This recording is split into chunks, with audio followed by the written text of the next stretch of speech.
Yo, what's up guys? Rygo here from Kite. So I'm taking a hike here kind of near home in Michigan, and I've been trying to think of different kinds of content that might be kind of fun for the Fundamental series. And one thing that's been on my mind lately is what are the 5 best do-it-all kites in my opinion. So before we get into this video, I should set parameters. So when I was thinking about this, I had to think do-it-all. That means everything. So what kites foil well, what kites jump well, what kites actually unhook well, what kites are pretty good for kite looping. I mean, encompassing everything. And as I got going through it, the list actually kind of surprised me because there are some do-it-all kites that I've been in love with, that I've talked about all the time, that actually didn't make the cut because there was another kite in the brand's lineup that actually was a bit better with these parameters of doing everything. So one other note about this video is a kite that you ride and love may not make the list. And what it comes down to is this is an opinion piece. It's my opinion and I can't ride all the kites. I have been a kite tester for 5 years. It's taken me around the globe from Morocco, testing all the North kites, Spain, testing the duotone kites, Brazil, Portugal. I mean, I've really rode a lot of gear at this point in the last 5 years, met a lot of people who were much smarter than myself and gained a lot of insight into the gear, but ultimately there is a lot of kite surfing equipment out there. So this is an open forum. If I don't cover a brand that you know and love and a kite that you love, leave a comment about it, share, that's totally fine.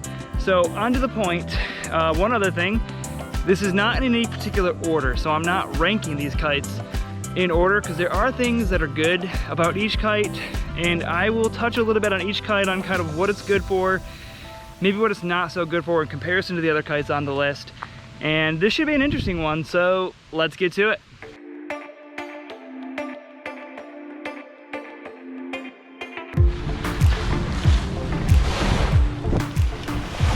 Alright, so the first kite on this list, which remember is not in any particular order, this isn't about ranking kites that are better than each other, it's about the pros and cons of each kite. But kind of a surprise to me, a new contender this year is the North Reach. And this kite kind of surprised everybody at the shop actually. It has a lot of power per size, it can take a beating with the wind, and it just has a lot of characteristics that we haven't seen really in like one kite. So it does foil well, it jumps really well, it rocks upwind really well. Does it jump as well as some of the big air kites? It's not quite. Does it ride upwind as well as some of the more beginner-oriented kites like the Switchblade or things like that? Surprisingly, yes. The upwind ability on this kite is really good. And I've had a few friends now who have been trying it and using it in different disciplines. So for example, our team rider Blake Olson, this is his choice kite. This is a kite that he's using to go foiling with, to do kite loops with, to jump big air with, and he's kind of an intense guy. He loves to do literally everything in kiteboarding. This is his go-to kite. And as well on our local beaches, a lot of the local shop guys here, they're really into foiling. Like foiling is their main game, and they've been going out on the Reach and they've been getting a lot of foil sessions on it, and they're stoked. Like it's actually the kite that they're choosing to go foil with. And then I do have as well another friend who is pretty into unhooking, and he's been using the Reach, and he was telling me that he actually almost prefers it to the Pulse, which is North's unhooking kite in the lineup. And he prefers it because he can do everything with it, so he doesn't feel limited to just having a kite that's really good at kite looping and doing unhook tricks. He can go and just free ride. He feels good about getting upwind when the wind gets light. He can do kite loops and jump, and he just likes having that versatility, and he doesn't feel like he's really giving up all that much to go for the Reach. So that's actually become his choice kite as well.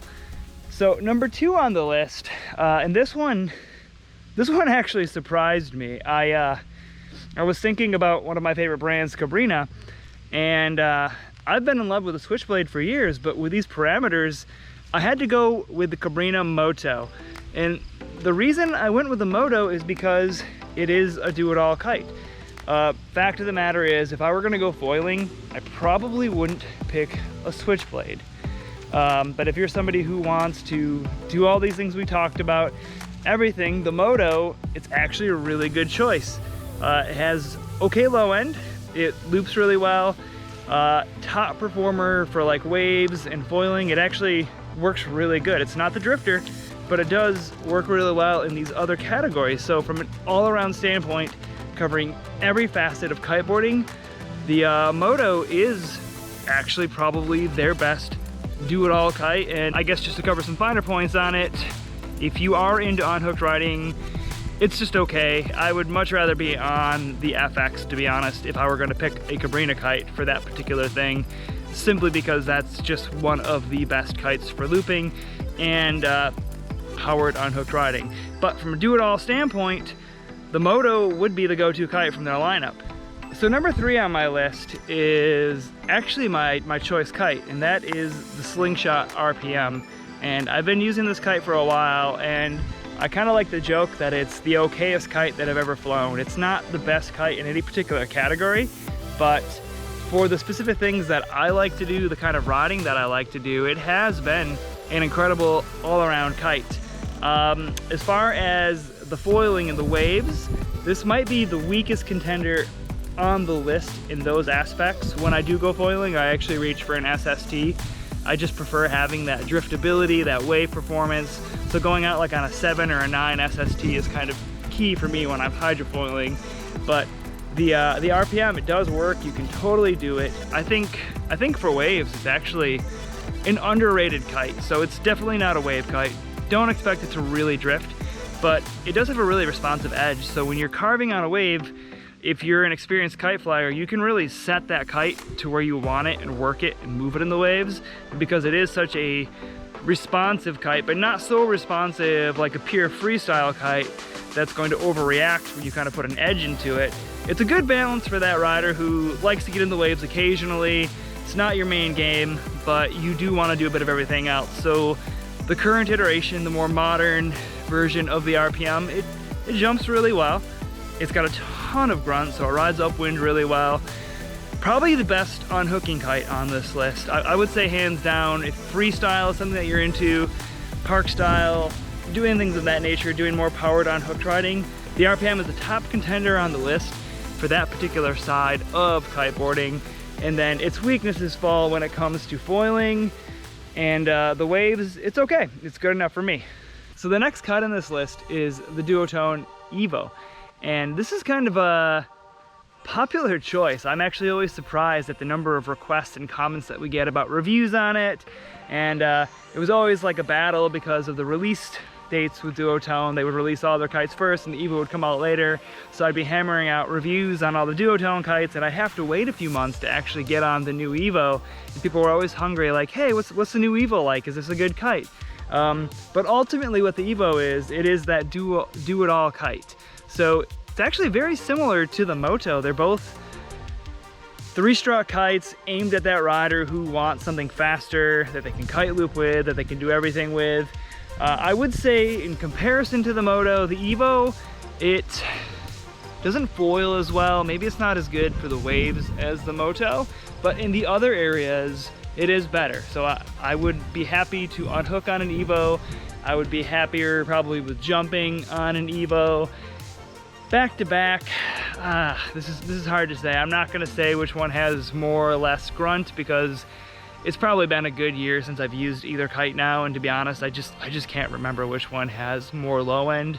But ultimately, if foiling and waves were on my radar, I'd probably gravitate towards the Moto, but I still wanted to do everything like kite loops and jump and an easy to use kite. And if I were more like, hey, I really want to get into the kite looping side of things, I really want to get into the unhooking side of things, I still want to ride waves, I still want to foil, I still want to do it all kite, then I would go for the Evo. And also kind of a surprise contender maybe from this list because Duotone has so many popular kites, and they're kind of one of the powerhouse brands. So for the 5th kite on this list, this is it's kind of funny, but I actually got stumped on this one, and I'm sitting here thinking about it, and I literally just now called Tucker and I asked him, hey, what do you think are the 5 best do-it-all kites? And he went through the list, and funny enough, he nailed every kite on the list that I hit, and he actually gave me the same reasons that I just gave out in this video. We talked about it in length, and his thoughts were almost identical about all the kites. So for the 5th kite, we kind of agreed on 2 kites. We're gonna go with one, but there is kind of a side kite. So my pick was the Pivot from Nash. So it's a super popular kite. It's one that I never really talk about, but fact of the matter is it's one of the most popular kites in the world. And it is an incredible do-it-all kite. It actually does do everything well. And Tucker threw in kind of a wild card, and he said it was more of a toss-up between that and a new one, the Reedon Supermodel. And I've never even had my hands on that kite. I've never used that kite. I know nothing of that kite. But he was telling me that he thinks they're very similar. He thinks that the Supermodel is maybe a bit more aimed at foiling and surfing than like big air performance like the Pivot was. And I'm gonna take his word on it because Tucker has pretty much demoed every kite that the shop carries. He's actually been there a lot longer than myself and used everything. And kind of funny enough, but the Pivot and the Supermodel were designed by the same kite designer, so kind of makes sense why they would have some similar things. And you can, if you're a big fan of Nash and you want to do everything, I would say go with the Pivot. If you want to try something new and experiment, the Reedon Supermodel apparently is a really good contender for a do-it-all kite, and especially if you're like one of those dedicated hydrofoils out there or surfer, you might want to check that one out. So yeah, that's it for my list. I'm gonna try to make this a shorter video, but I'm pretty sure that this is gonna be a longer one because we went into so much detail about all the different kites. But leave some feedback. So if you use any of these kites, let me know what you love about them. Let us know what you don't love about them. That's something that I want to hammer a little bit harder on these kind of videos, is figuring out different opinions, different takes on what people think maybe aren't so good about the kites.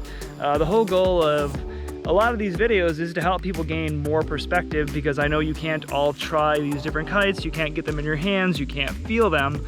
But if we talk about it, we get a conversation going in the comment section, then we can kind of help everybody figure out what kite might be a good choice for them. So if you found this video helpful, please give it a thumbs up. Don't forget to subscribe, and we'll catch you next time.